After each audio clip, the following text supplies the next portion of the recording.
Donc, j'ai le plaisir d'accueillir Rudy Richard, qui est professeur et praticien hospitalier au CHU de Clermont-Ferrand, et donc qui va nous parler de l'alimentation des sportifs, avec cette difficulté de traiter cette population très disparate, puisqu'on va du sportif du dimanche au sportif de haut niveau.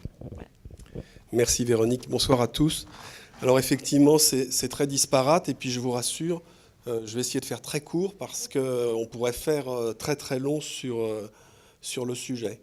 Donc aujourd'hui, je m'occupe d'une plateforme de recherche et d'exploration chez l'homme en nutrition, mais pendant de nombreuses années, je me suis occupé de sportifs professionnels.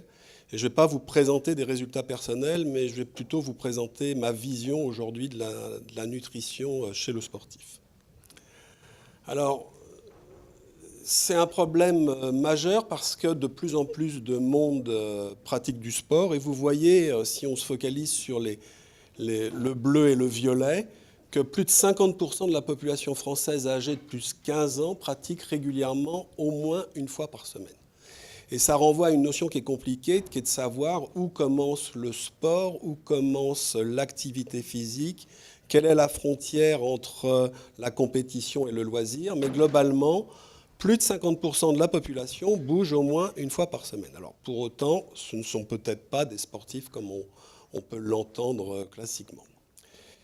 Si on regarde maintenant les principales activités concernées, c'est d'abord la marche, que ce soit une marche de loisir ou une marche utilitaire. C'est également le vélo, la bicyclette. On est très surpris, par exemple, si on voit l'évolution de Paris dans les 10 dernières années, avec le nombre de bicyclettes qui sont apparues dans la capitale, hélas, le nombre d'accidents qui l'accompagnent. Et puis, les autres activités, c'est la musculation, et sous le terme de musculation, ce sont plutôt les activités de salle, à savoir le fitness, la pratique en club de sport, et puis la natation. Donc on est très loin finalement, dans le cadre de cette pratique, de la pratique licenciée, avec des grandes fédérations qui sont la fédération de football, la fédération de handball, et on est dans un champ plus large concernant la pratique sportive, éventuellement l'alimentation. Alors, si on regarde quelques règles simples concernant l'alimentation du sportif, la première règle, c'est qu'il faut compenser les dépenses, et c'est-à-dire ajuster les apports à la quantité de dépenses.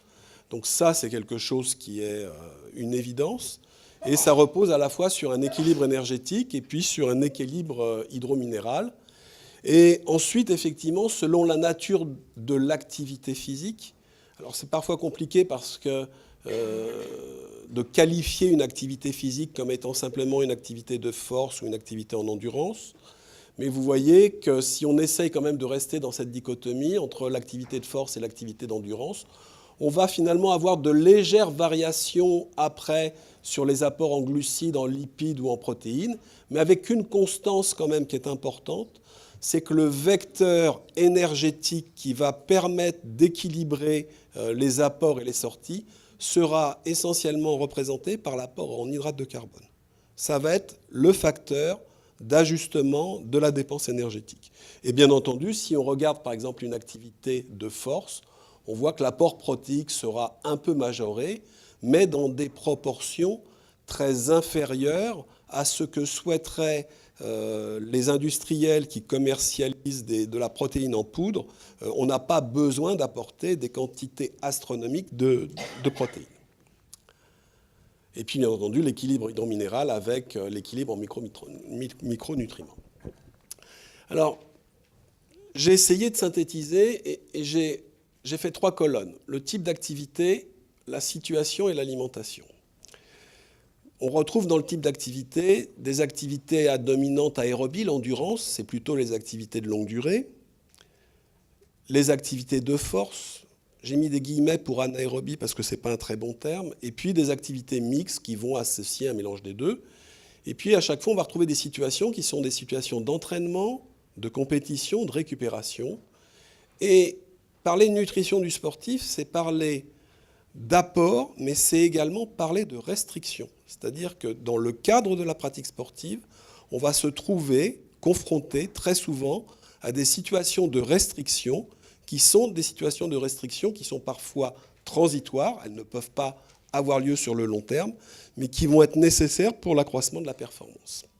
Et du coup, eh bien, on voit que les activités en endurance sont concernées par l'entraînement, la récupération, la compétition, les activités en force de la même manière, que des stratégies d'entraînement vont porter sur des stratégies d'apport ou de restriction alimentaire, des stratégies de récupération de la même manière vont porter sur des stratégies d'apport ou de restriction alimentaire, et par contre, peut-être la seule situation où il n'y a pas de stratégie de restriction, c'est pendant la compétition. Mais en dehors de ça, il va y avoir différents types de sports, différents types de pratiques, différents types de stratégies en fonction des objectifs, que ce soit des objectifs à court, à moyen ou à long terme chez le sportif. Alors, il y a une abondante littérature scientifique. Avant de venir, il y a 15 jours, et vous allez voir pourquoi je vous dis il y a 15 jours, j'ai rentré 2 mots-clés, et vous voyez, presque 15 000 références. En rentrant 2 mots-clés légèrement différents, plus de 13 000 références. Ce qui est intéressant, c'est première référence dans PubMed en 1946, chez des nageurs, et l'effet du repas pré-compétition sur la performance, qui était une performance de 100 yards, ce qui représente un petit peu plus de 90 mètres. Et puis, dernière publication concernant finalement l'environnement de proximité et l'influence de l'environnement de proximité sur le contrôle pondéral au travers d'une pratique d'activité physique. Alors, j'ai fait ça il y a 15 jours, et hier soir, quand même, avant de venir, je me suis dit, je vais refaire un tour pour voir combien il y a de nouvelles publications. Eh bien, on était, il y a 15 jours, à 14 861 références, et en rentrant les 2 mots-clés, j'en ai compté 110 de plus. C'est-à-dire que globalement, il y en a 10 par jour à peu près qui apparaissent concernant la nutrition du sportif. Et on voit tout et son contraire en permanence pour expliquer les bénéfices ou les effets délétères ou désavantageux de la nutrition. Alors, je me suis focalisé juste sur 2 choses, parce que il y avait plein de sujets qui pouvaient être abordés, mais je me suis focalisé sur 2 choses, et ça rejoint ce qu'avait présenté Dominique Dardevet et les questions qui ont suivi, concernant l'effet synergique entre l'alimentation et l'activité physique. Il y a un seul secteur où c'est clair, où toutes les publications sont convergentes, c'est l'effet synergique de l'apport des protéines dans le cadre d'une activité physique à dominante en résistance.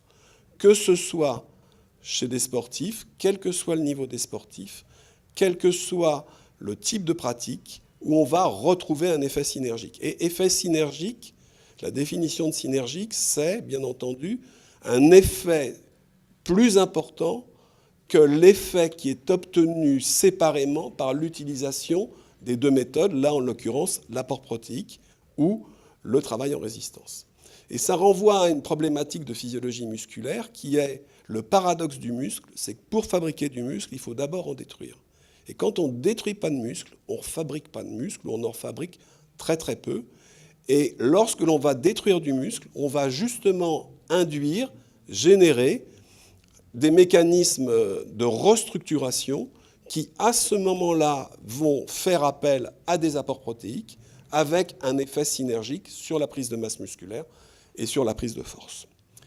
Alors, dans les pistes, les prospectives, c'est assez proche de ce que l'on voit aujourd'hui en pathologie qu'on appelle la prise en charge multimodale des maladies, où on va, dans la maladie chronique, c'est le cas de la BPCO, il y a eu beaucoup de travail qui ont été faits dans le cadre de la bronchopneumopathie chronique obstructive, c'est fait de plus en plus en réanimation, où on va aller associer différentes stratégies qui sont un apport protéique, une activité physique, une complémentation hormonale, pour justement avoir un effet synergique amplifié. Il y a beaucoup de travaux, de plus en plus de travaux qui concernent la vitamine D. Et puis il y a de nouvelles molécules qui apparaissent, comme le nicotinamide riboside, qui est un précurseur du NADH, et qui aurait peut-être un facteur additionnel dans le cadre de la préparation physique. j'ai fait le choix un peu arbitraire de vous donner un autre exemple qui, cette fois-ci, un peu à l'opposé, qui est l'exemple de la restriction. Vous voyez, la restriction en hydrate de carbone, j'ai pris deux éléments. Alors, il faut bien s'entendre. Quand on parle de restriction, ça ne peut pas être des restrictions sur du très long terme. C'est-à-dire, on ne va pas se mettre sur des restrictions pendant 3 mois, 6 mois. Mais ce sont des stratégies de 2 mois, 3 mois, 15 jours, qui rentrent dans une phase de préparation physique ou d'entraînement et qui visent justement à améliorer la performance. Et vous voyez que le fait de s'entraîner en endurance en étant en situation d'hydrate de carbone va avoir un effet sur la biogénèse mitochondriale. On va accélérer le processus mitochondrial. Et de la même manière, le fait d'avoir des entraînements pendant des périodes d'à peu près 2 mois en restriction en hydrate de carbone va ralentir lors des compétitions la vitesse à laquelle on va diminuer l'utilisation de son stock glucidique. Ici, vous avez des sujets qui se sont entraînés sans restriction. Ici, vous avez des sujets qui se sont entraînés en restriction. Et vous voyez que les sujets qui se sont entraînés en restriction en post-test sont capables, pendant beaucoup plus longtemps, de maintenir une glycémie élevée parce que, par l'intermédiaire de ces entraînements dans lesquels ils ont généré des restrictions, ils ont été capables de privilégier, ou en tout cas de favoriser, l'utilisation d'autres types de substrats. Alors c'est vraiment intéressant pour les hydrates de carbone parce que, comme je l'ai dit précédemment, ce sont le levier de l'apport énergétique. C'est ça la variable d'ajustement. Mais vous voyez qu'on peut avoir des stratégies de surcharge. Quand on va faire une compétition, on va surcharger en hydrates de carbone. Je parle des compétitions en endurance. Mais à l'inverse, dans l'entraînement préalable à ces compétitions, on va se mettre dans des situations qui seront des situations de restriction.